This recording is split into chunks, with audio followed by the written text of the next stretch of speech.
Hi drama queens! Today's episode question is, how long would you hold onto feelings about your first love? And what would you do if you met them again? Hae-Jin is a superstar with access to many attractive women, so the fact that he's still deeply attached to his brief first love seems unrealistic. But maybe things like this do happen? Let's find out what lengths he would go to get the attention of Sang-Eun. So get comfy everybody, and let's binge! Episode 3 starts with a flashback. Jiho's always been traumatized about love. This is not because of some evil ex-girlfriend, but rather because of his profession. It turns out, drumroll please, Jiho is a family court judge. Most of his cases are divorce cases, and they are brutal. The husband and wife would always blame each other for the demise of their marriage. After seeing these looks of disgust and contempt towards the person you're supposed to love day in and day out, Jiho's lost all hope about love. However, that started to change when he met Sang-Eun.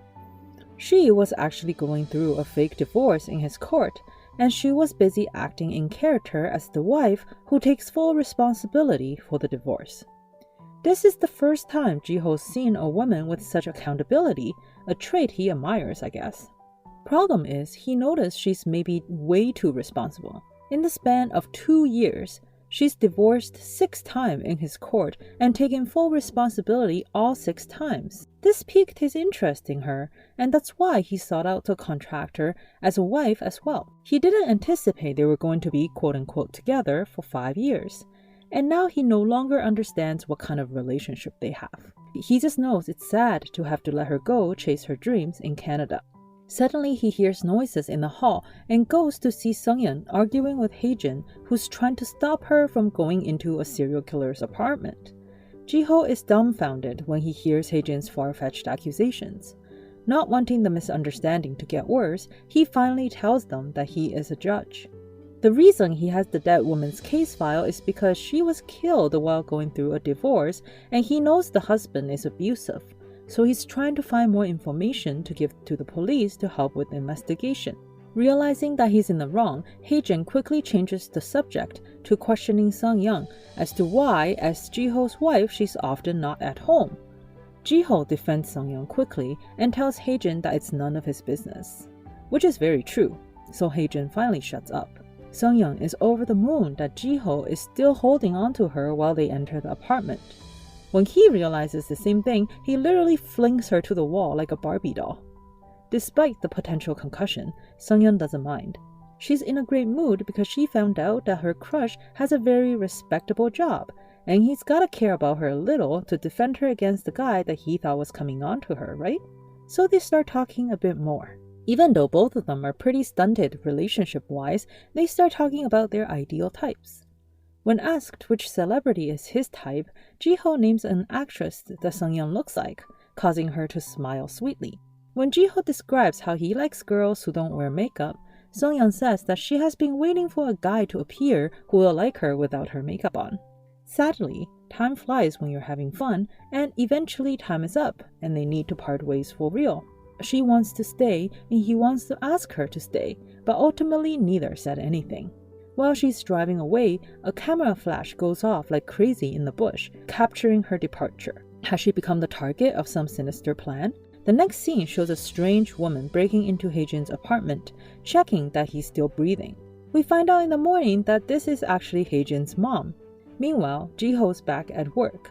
He is definitely socially awkward, which prevents him from forming proper relationships professionally and personally. His new assistant wants to come to say hi, but Jiho is 100% focused on the work and does not care to chit-chat at all. A complaint was even filed against him not too long ago regarding his cold demeanor. That's why his manager is worried about him and signed him up for courses on social skills, as well as checking in on him to make sure that he's trying his best to change. Now, for the first time ever, Jiho is willing to put in the effort to socialize with his colleague. As his polar opposite, Sang-Eun is a master at socializing. That's because she's been so experienced handling so many husbands and their extended families. She's out shopping with Woo and tells him proudly that she's earned a small fortune from the cryptocurrencies that her clients gave her. They run into one of her ex-husbands, the one who wanted to marry her so he can show her off at his school reunion. Sensing that he's a little smitten by her still, Sung-Yeon quickly grabs Woo's arm and pretends to be in love with him, leaving the guy a little confused and dejected.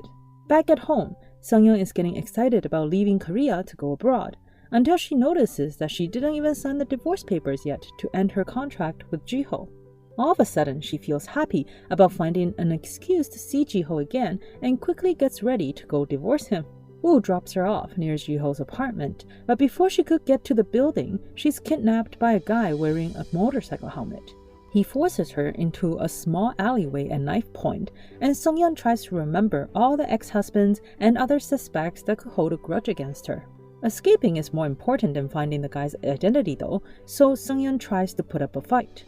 However, she's no match for him, and just as things are about to get really bad, Hae-Jin happens to pass by and rescues her from the motorcycle man. Hae-Jin notices that Jiho's lights are not on, so he takes a shaken Sung-Yeon to his own house to dry off.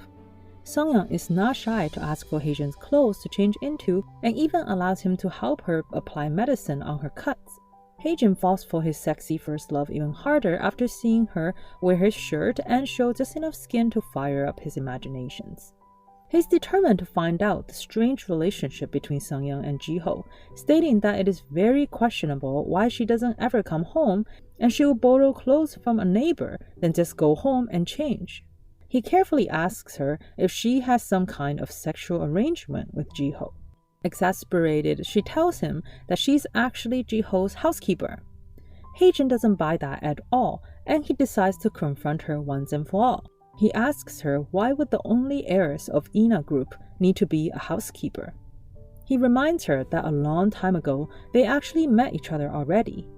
Sung-Yeon only then learns that Hae-Jin is the youngest son of the Kang group. They strike an agreement to keep each other's secret identity secret. Meanwhile, Jiho finally comes home.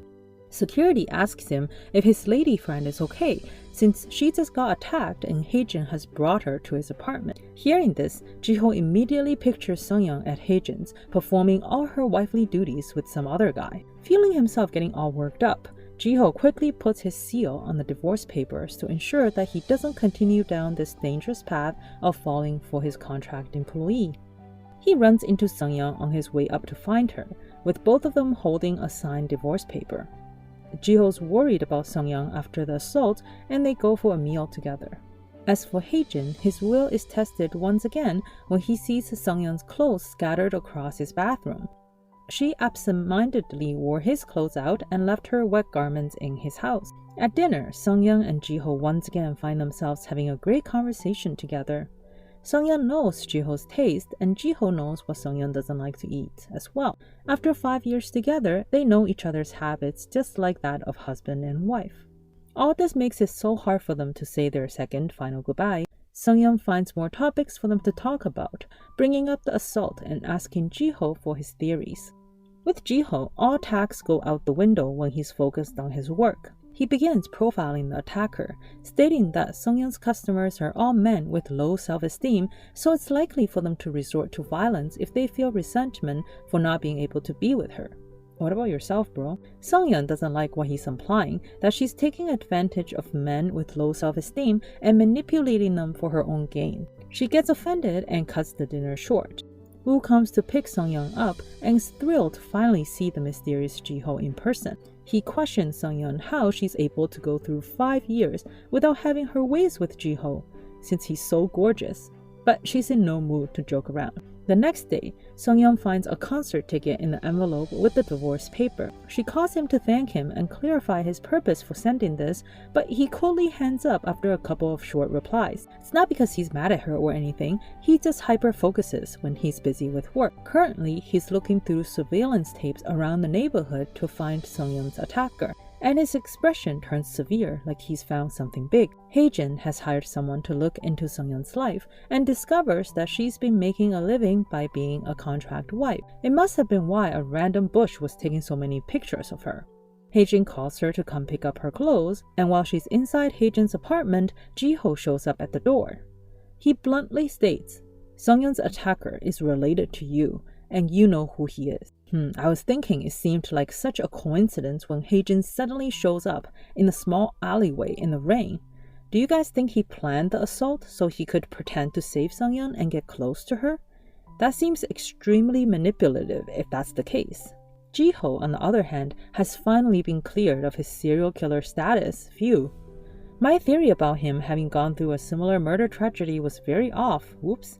I'm usually pretty good at guessing plots. Guess I'm off my games with this one. It's a nice surprise to learn that he's a judge. He does look like the very picture of justice, so I'm not sure why I didn't think of that. Did you guys think of that? Right now, it's leaning very heavily towards Sang-Eun ending up with Jiho, given their mutual admiration for each other and the great chemistry. But let's wait to see if Hae-Jin steps up his game. Thank you for subscribing, and I'll see you in the next episode. Bye everyone!